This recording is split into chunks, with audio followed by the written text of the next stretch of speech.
안녕하십니까 신도교회 성도 여러분.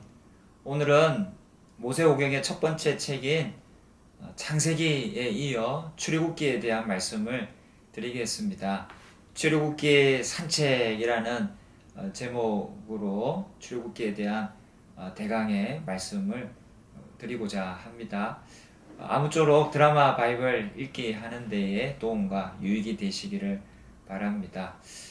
첫 번째 출애굽기 개간에 관한 걸 말씀드립니다. 창세기의 종결 부분은 야곱과 그의 아들들이 이집트로 이민을 가서 그곳에서 고관이 된 요셉과 합류하는 이야기로 끝이 납니다. 창세기와 출애굽기 사이에는 적어도 수백 년의 시간적 간격이 있습니다. 출애굽기를 열면 이집트에서 이스라엘 자손이 크게 번성하게 된 장면을 보여줍니다.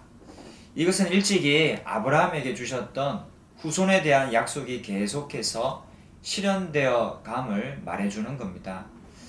그러나 큰 아이러니는 이스라엘에 번성했다는 사실이 곧 그들을 이집트에서 강제 노동자들로 전락하게 하는 이유가 된 것이죠. 이스라엘 사람들은 나일강 삼각지에서 두 비축 도시를 건설하는 일에 노예로서 동원당하게 되었습니다.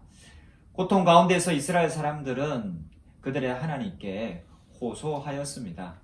그리하여 모세를 불러 출애굽의 지도자로 세우시고 그를 통해서 이스라엘을 해방시키십니다.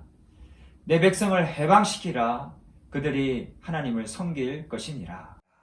이 말은 모세가 애굽 왕 앞에서 외친 출애굽의 구호였습니다. 출애굽의 목적은 단순히 정치적 사회적인 해방만이 아니라 이스라엘이 궁극적으로 하나님을 섬기는 신앙의 공동체로 형성되는 데 있었습니다. 구약 역사에 있어서 출애굽만큼 이스라엘 신앙 공동체 형성에 결정적인 영향을 준 사건은 없었죠. 고대 이집트에서의 노예 생활로부터 해방된 출애굽 역사를 통해서 이스라엘 사람들은 구원의 하나님으로서 하나님의 실제를 경험하였고 하나님께서 그들과 함께 하신다는 하나님의 임재를 확신하게 되었습니다. 그래서 유대인 철학자 파켄하임은 출애굽의 경험은 이스라엘 공동체의 신앙 역사에 있어서 가장 근원적인 경험, 즉 뿌리 경험, 영어로 하면 root experience라고 하였습니다. 출애굽 사건의 절정은 출애굽기 14장에 기록되어 있습니다. 모세의 영도 밑에서 이집트에서 해방되어 나온 기쁨을 맛보기도 전에 이스라엘 사람들은 곧 진퇴양난의 어려움에 부딪히게 됩니다. 그들 뒤에는 이집트의 군대가 추격해 오고 있었고 그들의 앞에는 큰 바다가 펼쳐져 있었기 때문이었습니다. 이러한 상황에서 하나님은 이스라엘 사람들이 앞으로 나아갈 길을 열어주셨습니다. 그것은 하나님께서 큰 동풍으로 밤새도록 바닷물을 물러가게 하셔서 물이 갈라져 바다가 마른 땅이 된 기적이 일어난 것이었죠. 이렇게 갈라진 바다를 이스라엘 사람들은 마른 땅과 같이 건너갔습니다. 이 기적적인 구원의 경험은 이스라엘의 공동체의 의식 가운데 가장 깊은 인상을 남겨주었습니다. 하나님은 출구가 없는 절망적인 상황에서도 앞으로 나아갈 길을 열어주신다고 하는 신앙의 확신이 생겨나게 된 것이죠. 이러한 희망의 하나님을 믿기에 이스라엘 사람들은 역사적으로 어려운 상황에 처했을 때도 결코 좌절하지 아니하고 미래의 희망 가운데서 살 수 있었습니다. 그러면 이 출애굽 사건은 언제 일어났을까요? 정확한 연도는 알 수가 없지만 오늘날 성서고고학의 연구 결과로 출애굽은 주전 1290년에서 1280년 사이에 일어났고 출애굽 당시에 애굽 왕은 바로 람므세스 2세였다라고 하는 데에 의견이 모아지고 있습니다. 두 번째로 출애굽기의 구조에 대해 말씀드리겠습니다. 출애굽기는 크게 두 부분으로 나눌 수 있습니다. 그 기준은 시내산입니다. 애굽에서부터 시내산에 이르기까지의 이야기가 1장부터 18장까지 진행되고 19장부터 40장까지는 시내산에서 일어난 이야기입니다. 전반부는 다시 두 부분으로 나눌 수 있는데요. 1장부터 15장까지는 출애굽 사건에 대한 이야기이고 16장부터 18장은 출애굽 이후 광야를 지나는 이야기입니다. 후반부 역시 두 부분으로 나눌 수 있는데요. 19장부터 24장은 하나님과 이스라엘의 언약 체결에 대한 이야기이고 25장부터 40장은 성막을 건축하는 이야기입니다. 정리하면 출애굽기의 구조는요. 첫 번째 출애굽 사건, 두 번째 광야 여행, 세 번째 언약 체결, 네 번째 성막 짓기로 이루어져 있습니다. 출애굽기는 이 네 가지 이야기를 통해 하나님의 구원에 관하여 가르쳐 주는 구약의 구원의 책이다라고 할 수 있습니다. 이제 이 네 가지 이야기를 좀 더 자세히 알아보며 그 의미까지도 함께 생각해 보고자 합니다. 출애굽기의 내용의 첫 번째는 출애굽 사건이 있죠. 출애굽 사건은 먼저 구원이 왜 필요한지에 대해서 가르쳐 줍니다. 이스라엘은 왜 구원이 필요했나요? 애굽에서 바로에 의해 학대 속에서 비참한 노예 생활을 했기 때문입니다. 우리에게 구원이 필요한 이유도 동일합니다. 죄의 노예요, 사탄의 노예로 비참하게 살았던 것이 구원받기 이전의 우리의 상태입니다. 예수님을 믿지 않고 살아가는 삶은 노예로 태어나 학대를 당하며 비참하게 살다가 죽는 것과 같은 것이죠. 출애굽 사건은 구원의 원인이 하나님께 있음을 보여줍니다. 하나님께서 이스라엘을 구원하신 이유는 아브라함과 이삭과 야곱에게 약속하신 언약을 기억하셨기 때문입니다. 이스라엘 백성들이 먼저 구원의 필요성을 깨달아 하나님께 요청한 것이 아니라 하나님의 계획과 약속으로 시작된 것입니다. 우리의 구원도 그러합니다. 하나님께서 창세전에 그리스도 안에서 우리를 구원하기로 계획하시고 약속하셨습니다. 그리고 그 약속대로 우리를 구원하신 것입니다. 그래서 이 약속이 참 중요한 겁니다. 구약 신약의 약도 약속이라는 뜻이죠.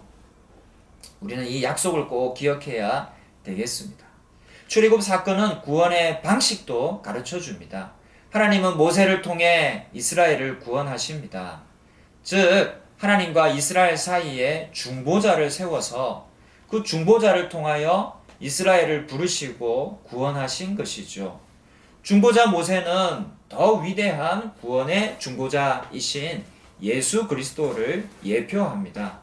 출애굽기와 복음서를 함께 보면서 모세와 예수님의 생애를 비교해 보면 모형과 실제의 관계를 더 분명하게 이해할 수 있습니다. 출애굽 사건의 절정은 10번의 재앙 이야기인데요. 이 재앙들은 하나님을 대적하는 자들에 대한 심판이고 여호와 하나님만이 참되고 유일하신 하나님이심을 보여주신 증거였습니다. 이 10번의 재앙에서 가장 중요하고 의미 있는 사건은 마지막 재앙, 곧 애굽의 모든 처음 난 것이 죽임을 당하는 재앙이었습니다. 하나님께서 애굽 땅의 모든 처음 난 것을 죽이겠다고 하시고 나서 이스라엘 백성들에게는 살 수 있는 방법을 가르쳐 주셨습니다. 그것은 어린 양의 피를 문 주변에 바르면 하나님께서 그 피를 보시고 그 집은 심판하지 않고 넘어가겠다고 하신 것이죠. 여기서 유래된 절기가 바로 유월절입니다. 유월이라는 것은 넘어가다, 영어로 하면 pass over라고 해서 위로 넘어가다라는 뜻입니다.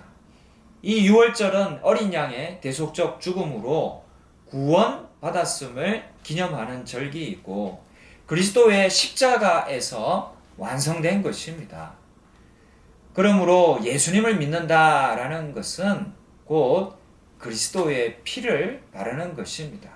우리의 유월절 어린 양이신 그리스도가 우리를 대신해서 피를 뿌리시고 죽으셔서 우리가 받아야 할 죽음의 심판을 대신 받으셨고 심판이 우리를 넘어가게 된 것이죠. 두 번째는 광야 여행입니다. 이 출애굽 사건은 우리의 구원을 잘 보여주는 결정적 사건이지만 이것이 우리의 구원의 전부인 것은 아니죠. 홍해를 건너자마자 가나안 땅으로 들어간 것이 아니었습니다. 그 사이에 광야가 있었습니다. 가나안 땅에 들어가기 위해서는 먼저 광야를 지나야 하는 겁니다. 광야는 물과 식량이 부족한 황량한 곳이고 낮에는 뜨겁고 밤에는 추운 곳이며 도적대가 수시로 출몰하는 곳입니다. 이런 광야길에서 하나님은 이스라엘 백성들에게 물과 식량을 공급해 주시고 구름 기둥과 불 기둥으로 안전하게 인도하시며 아말렉과 같은 대적의 공격에서도 지켜 주셨습니다. 우리가 받은 구원도 동일합니다. 그리스도의 십자가로 우리를 죄와 사탄의 속박에서만 구원하신 것이 아니라 주님의 품에 안길 때까지 우리의 필요를 공급하시고 안전하게 인도하시고 대적으로부터 지켜 주십니다. 우리의 불평과 원망에도 불구하고 하나님의 변함없는 은혜와 사랑으로 하나님은 우리를 돌보아 주시는 겁니다. 우리를 구원하신 하나님은 그래서 우리의 위대한 공급자요, 보호자요, 인도자가 되십니다. 그 사실을 광야의 여정을 통해 우리는 깨닫게 되는 겁니다. 세 번째 내용은 언약 체결이죠. 하나님이 이스라엘을 구원하시고 인도하신 이유와 목적이 있습니다. 바로 하나님께서 이스라엘과 특별한 관계를 맺기 원하셨기 때문입니다. 이것을 언약이라고 하는데요. 출애굽기 6장 7절에 너희를 내 백성으로 삼고 나는 너희의 하나님이 되리니 라는 말씀에 그 의미가 잘 나타납니다. 하나님께서 이스라엘을 독수리 날개로 업어 인도하여 내신 것은 이스라엘이 열국 중에서 특별한 소유가 되고 제사장 나라 거룩한 백성이 되게 하시기 위함입니다. 이 언약은 한편으로는 하나님과 이스라엘의 특별한 관계를 표현하고 다른 한편으로는 이스라엘을 제사장 나라가 되게 하셔서 모든 나라가 이스라엘을 통해 하나님을 알고 하나님께 나아오게 하시려는 하나님의 더 큰 계획을 가리킵니다. 이것은 정확히 아브라함에게 주신 약속, 즉 창세기 12장 3절에 너를 축복하는 자에게는 내가 복을 내리고 너를 저주하는 자에게는 내가 저주하리니 땅의 모든 족속이 너로 말미암아 복을 얻을 것이라는 말씀과 동일합니다. 하나님과의 이런 특별한 관계를 잘 유지하고 누리도록 주신 것이 율법입니다. 언약 체결이 하나님과 이스라엘의 결혼 예식이라면 십계명은 결혼 서약이라고 할 수 있습니다. 이제 이스라엘은 오직 하나님만 사랑하고 그 말씀을 따라 살며 거룩한 백성이 되어야 합니다. 이것이 우리를 구원하신 이유입니다. 네 번째 내용은 성막 짓기입니다. 출애굽기의 뒷부분은요, 성막에 관한 이야기로 되어 있습니다. 결혼을 하면 함께 살 집이 필요하죠. 성막 건축 이야기는 바로 이 집을 짓는 이야기입니다. 하나님의 구원의 궁극적인 목적은 하나님과 하나님의 백성들이 함께 살며 친밀한 교제를 누리는 것입니다. 성막은 하나님께서 임재하시는 장소이고 하나님의 백성들을 만나주시는 장소입니다. 성막에서 하나님의 백성들은 제사를 통해 하나님께 나아가 하나님과 교제하였습니다. 이것은 오늘 우리의 예배와 같습니다. 예배는 예수 그리스도의 십자가 제사를 통하여 거룩하신 하나님께 나아가 하나님을 만나고 하나님과 친밀한 교제를 나누는 것입니다. 따라서 하나님을 예배하는 것이야말로 하나님의 구원의 궁극적 목적이라고 말할 수 있습니다. 우리는 이 땅에서뿐만 아니라 천국에서도 영원히 하나님을 예배할 것입니다.